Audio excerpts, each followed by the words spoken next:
SASDOவின் பிரதான செய்திகள். முதலில் தலைப்புச் செய்திகள்.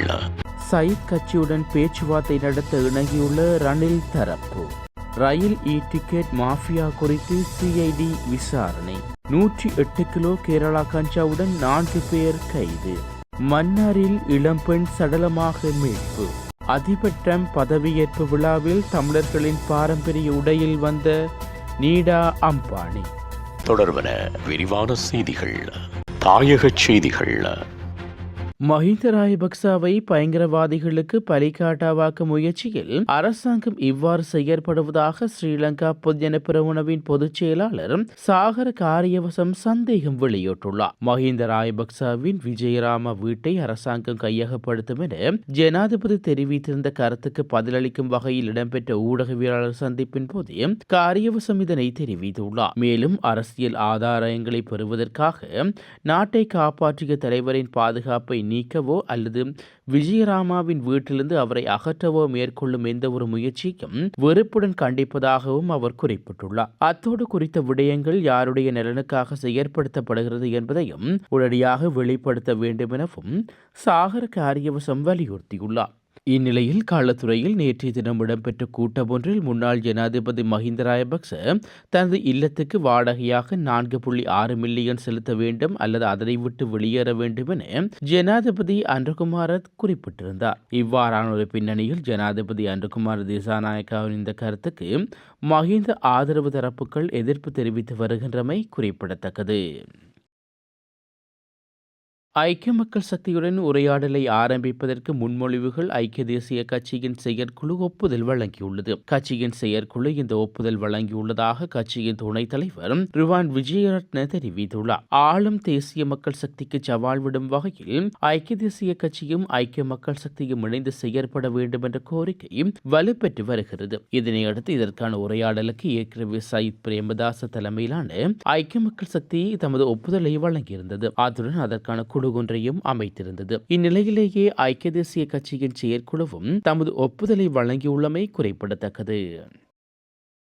ரயில்வே திணைக்களத்தால் ஆன்லைனில் வழங்கப்பட்டிருந்த டிக்கெட்டுகள் அதிக விலைக்கு விற்பனை செய்த சம்பவம் குறித்து விசாரணைகள் தொடங்கப்பட்டுள்ளதாக குற்றப்புலனாய்வு திணைக்களம் நேற்று கொழும்பு நீதிவான் நீதிமன்றத்துக்கு அறிவித்துள்ளது. ரயில்வே திணைக்களம் அளித்த முறைப்பாட்டுக்கு அமைய இந்த விசாரணைகள் ஆரம்பிக்கப்பட்டுள்ளதாக தெரிவிக்கப்படுகிறது. மொபிடெல் நிறுவனத்துடன் இணைந்து ஆன்லைன் டிக்கெட்டுகளை விற்பனை செய்யும் திட்டத்தையும் ரயில்வே திணைக்களம் செயற்படுத்தி வருவதாக குற்றப்புலனாய்வு திணைக்களம் நீதிமன்றத்தில் அறிக்கையிட்டுள்ளது. குறுகிய நேரத்தில் ஆன்லைனில் டிக்கெட்டுகளை பெற்று அவை அதிக விலைக்கு விற்பனை செய்யப்படுவதாகவும் அது குறித்து விசாரணைகள் முன்னெடுக்கப்படுவதாகவும் குற்றப்புலனாய்வு திணைக்களத்தின் கணனி குற்ற விசாரணை பிரிவு நீதிமன்றத்தில் தெரிவித்திருந்தது. இச்சம்பவம் குறித்து விசாரணைகள் நடத்தப்பட்டு நீதிமன்றத்துக்கு அறிக்கையிடப்படும் எனவும் குற்றப்புலனாய்வு திணைக்களம் குறிப்பிட்டுள்ளது. யாழ்ப்பாணம் குருநகர் பகுதியில் 108 கிலோ கேரளா கஞ்சாவுடன் 4 பேர் கைது செய்யப்பட்டுள்ளார்கள். குருநகரைச் சேர்ந்த 2 மற்றும் பூநகரி மன்னாரைச் சேர்ந்த தலா 1 என்று 4 கைது செய்யப்பட்டுள்ளனர். யாழ்ப்பாணம் மாவட்ட குற்றத்தடுப்பு பிரிவு போலீசாரால் இந்த கைது நடவடிக்கை முன்னெடுக்கப்பட்டுள்ளது. விசாரணைகளுக்கு பின்னர் சந்தேக நபர்களையும் கைப்பற்றப்பட்ட கேரளா கஞ்சாவையும் யாழ்ப்பாணம் நீதிவான் நீதிமன்றத்தில் முற்படுத்த போலீசார் நடவடிக்கை எடுத்துள்ளனர்.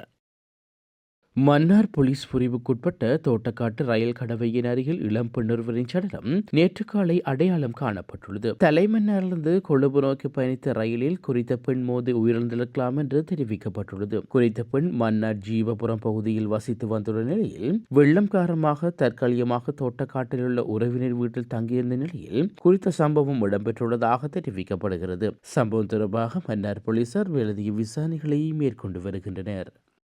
உலகச் செய்திகள்.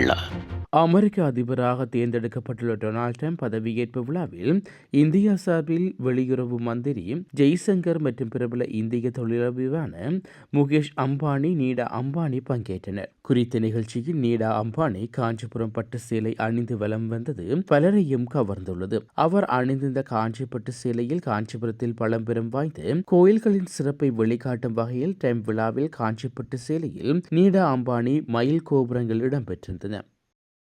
மீண்டும் தலைப்புச் செய்திகள். சயித் கட்சியுடன் பேச்சுவார்த்தை நடத்த இணங்கியுள்ள ரணில் தரப்பு. ரயில் டிக்கெட் மாஃபியா குறித்து சிஐடி விசாரணை.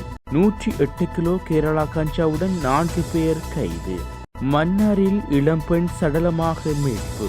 அதிபர் டிரம்ப் பதவியேற்பு விழாவில் தமிழர்களின் பாரம்பரிய உடையில் வந்த நீடா அம்பானி.